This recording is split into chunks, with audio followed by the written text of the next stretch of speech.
Before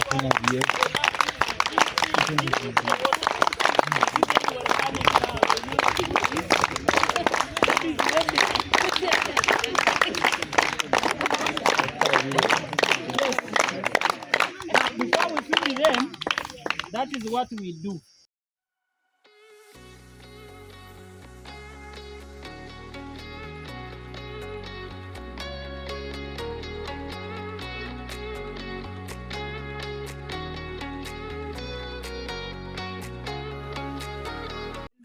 My name is Ruhanga Joseph. I work as an administrator, but in addition to that role, I'm a specialist in the fish farming section of BCDO. I have a Bachelor of Science degree in Fisheries and Water Resource Management from Bustema University. When you are selecting a site to construct your pond, you need to consider the following. Number one, there should be a reliable, constant water source. Whether it is during rainy season or dry season, as long as you are considering pond fish farming, you need to ensure that the site has enough and constant water supply. You need to look at the type of soil. The suitable and the best soil type for constructing a pond should be loam clay. We always say at least there should be some element of clay. 30% of the soil should be clay. Then you need to look at the surrounding environment. Are there agents of silting, soil erosion? There are some cases where you find it has rained upstream, it carries the manure, the what, directly into the what? Into the pond. So for us, we don't have that because you can see how we planted the vegetation around to ensure that no silting can take place. Then the site should be slanting. Your site should be slanting to allow gravitational flow of water. Water to flow by gravitational force. You can see from there, water is flowing slowly up to downstream.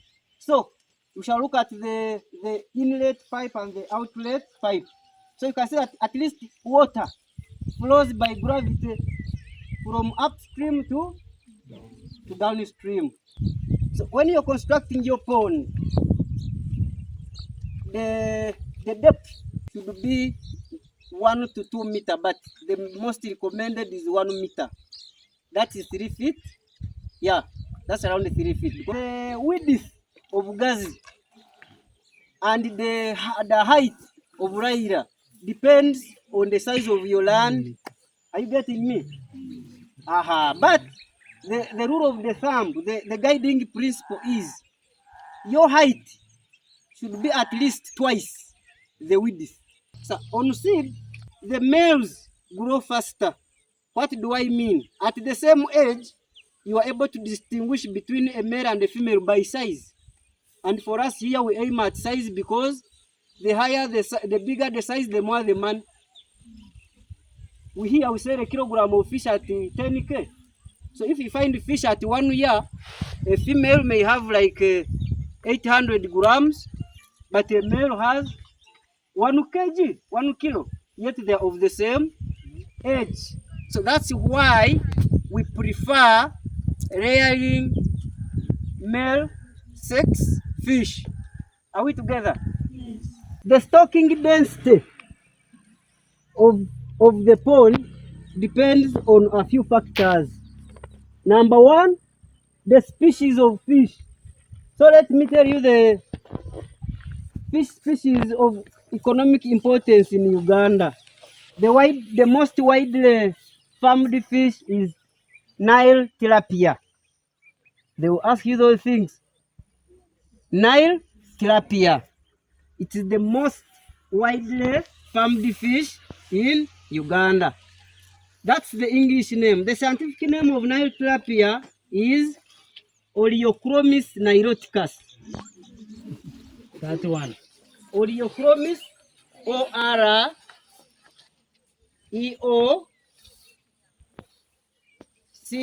Oleochromis Chromis, CHROMIS. Then Niloticus from the word Nile, NILOTICUS. Oleochromis niloticus. The second is catfish. Actually, they call it African catfish. Ara umpulenaga dwaru kwisana urusonzi oro nilonkumanyisa orwino bunankahano. Yes, so the Nile tilapia murunyoro niyo engege.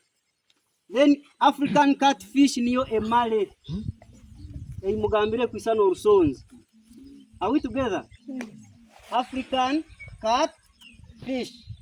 Scientific name, it is Kirarius, CLARIUS,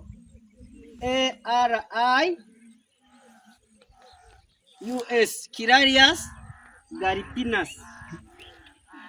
Kirarius garipinus.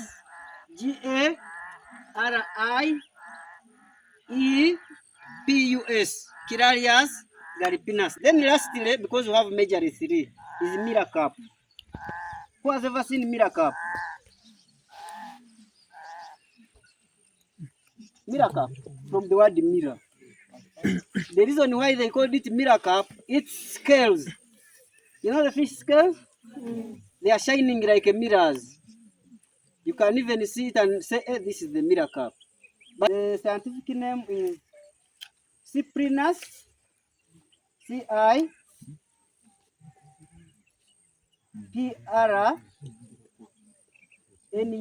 Cyprinus carpio, from the word cap. Cyprinus carpio, CARPIO, Cyprinus carpio.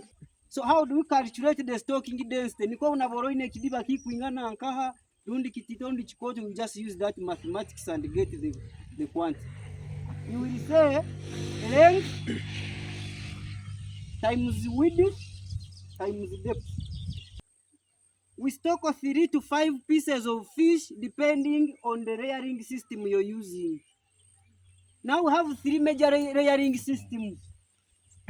We have the extensive system, semi-intensive, and intensive. The extensive system is where you stock your fish in a pond. You don't put any external feed. Then there's what we call semi-intensive. Now semi-intensive is where the fish not only depend on the naturally generated food in the pond, but also on the feeds. So, meaning you'll be bringing little food as you complement the food that is naturally generated from the pond. The biggest part of managing fish is water quality. So there's what we call water quality parameters. There are many, but there are few. Number 1 is dissolved oxygen. 2 is temperature, the water temperature. Another one is pH. You come and, okay, don't fall in. Now, my colors are these.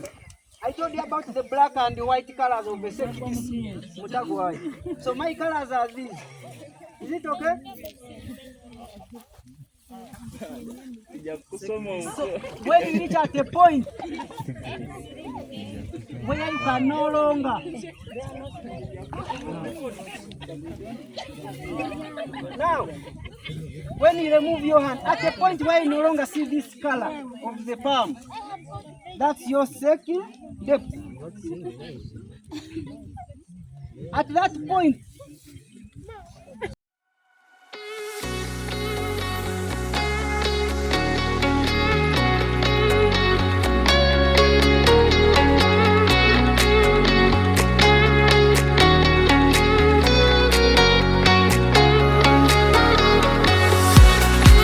some of you are observant, which we clearly have told me, but this water is different from the other water.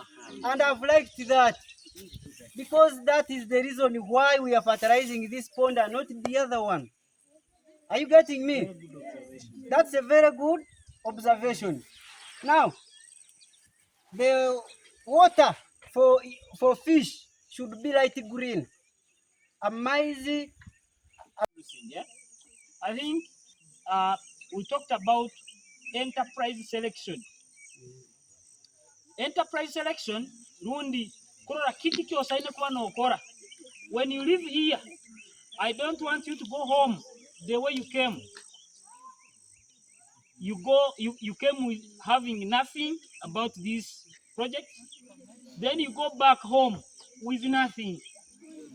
And I think that is not the principle for the science we are studying now and the new curriculum. They want you to learn something and go and do what? Apply or practice, isn't it? So not everybody is going to go and dig pond. We have at least seen various projects or enterprises. One of them is, now we are winding up, eh? One of them is what? Piggery, poultry, rabbitry, goat rearing, dairy cattle. Now we are at fish ponds. Should we go at the banana plantation? Yes. Are you not tired? No. So all these, you may not go and do them. It may be too expensive for you. And you may find yourself wasting a lot of resources while establishing this kind of enterprises. But we need, you need also to scrutinize and see which resources do you have at home.